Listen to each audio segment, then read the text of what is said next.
David. You see? Don't matter what, he notices everything. He's not blind. He can see everything. He's God. So no matter what you do, he says, do you notice my son? And I'm only going to give you a story, because not because it's me, because I'm just to make what God, and I pray God that he is proud that I am his son. You know, I was on one of my trips. I'm going to which this when I was coming back from Brisbane. There's only one of the trips anyway, and I go to the airport, and I go after going through customs. I go and find a seat to sit down, just waiting for getting a bit closer to the time for the flight. And it's a pretty long walk from where I was sitting, but I knew it took me. If I relax, I'll take my time to walk down there later on, as soon as the time gets closer. So I found me a seat, and I was going to sit down, and I saw this flash camera on the seat. No one was there. The camera was there, so I sat down beside the camera. Knowing this camera was out, I just sat down there anyway. As I sat down there, and time was getting closer, I knew, the owner of the camera is not going to come back and pick up his camera. And the time is getting close. I better get going, because I had to walk quite a way to get to the gate where my flight was take off from. So I looked at this camera, thinking, what am I going to do? So at the corner of my eye, I saw two police. They were there. They were just walking there. So I got the camera. Didn't walk very far. I said to the police, listen, I got to catch my plane. Here's this camera. It's over there where I was sitting. So if you see someone coming there, could you give him this camera? Because I've been trying to wait for him to come back. So the police said, yeah, okay, then I'll take the camera. We'll just watch out if anybody comes there. So I got my bag and I was walking down, because it's quite a fair walk. As I was walking down, I hear this bit of a pitter-patter come behind me, yelling out, excuse me. I was thinking, what's going on? Excuse me, can I hold me? Can I talk to you? Because I was just started. I can see my flight boarding. He says, listen, and he pulled me up and says, listen, I saw what you did. I want to thank you. You know, I said, oh, okay, mate, thanks. She shook my hand. I said, I got to go. You know, I got on that plane and I sat down. I think to myself, yeah, if that was the old Ben,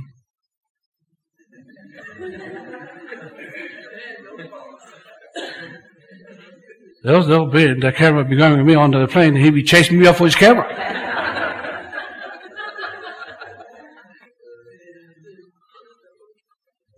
You know, that's the integrity of Job. God knew that.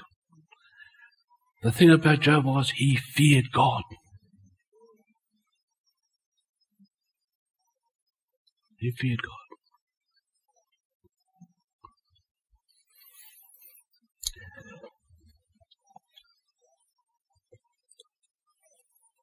Now, I want to get back to these Australians.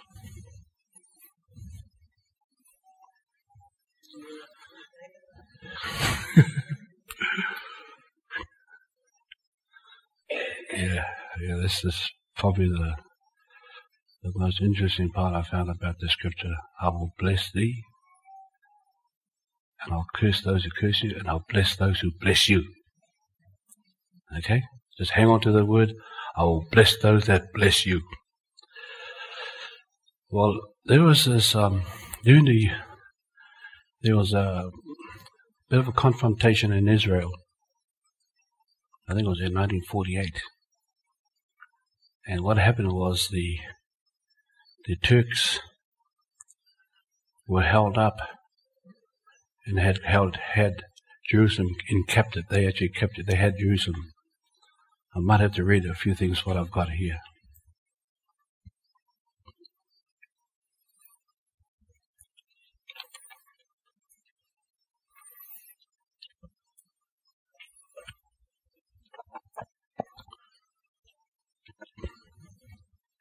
there's the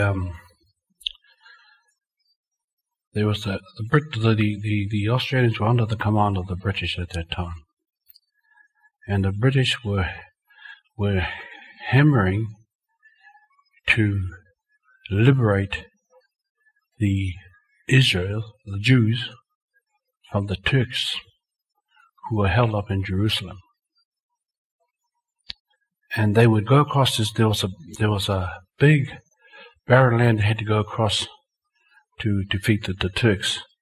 But every time they get on this barren land to get there, they were massacred. Of course, the Turks had big artillery to just bombard them. And the British were losing literally thousands of people were getting killed on this short piece of land.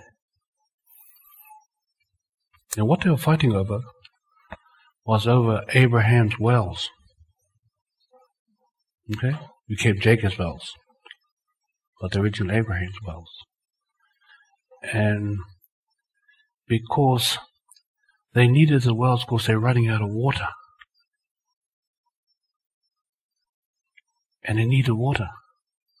And of course, of those wells was where the Turks were protected well, because they were needing the water. And that bit of gap between them and those wells, the British were just massacred. In the end, the British said, "Well, this is, this is not good. We're not going anywhere." And so they asked the Australian light horsemen. There was 800 of them. And and then they came forward and they said, "Well, give them the opportunity to conquer that piece of land to get to those wells." Well, this time the British had lost so many of their soldiers, so they gave up. The Australian light horsemen, their background was people from the back countries, on the outbacks.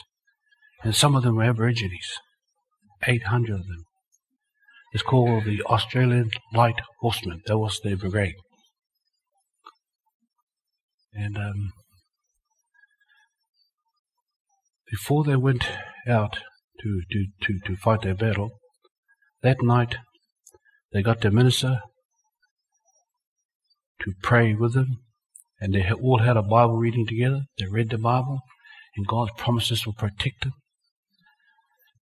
These 800 horsemen, they believed that God wasn't protecting them because they were determined to conquer that space to get to those wells. Well,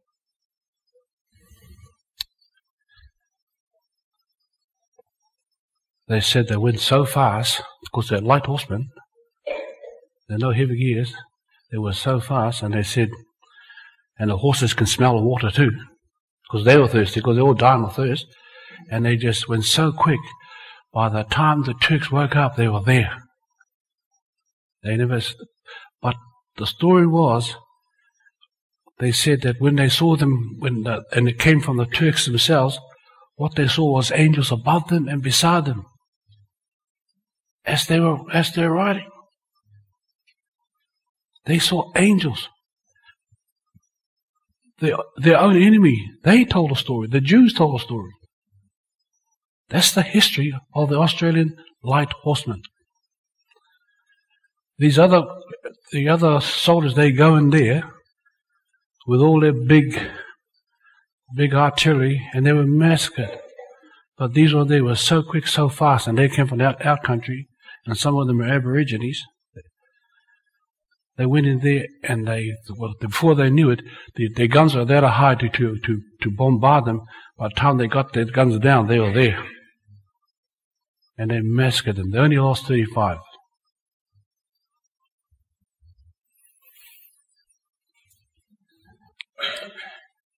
And the Australians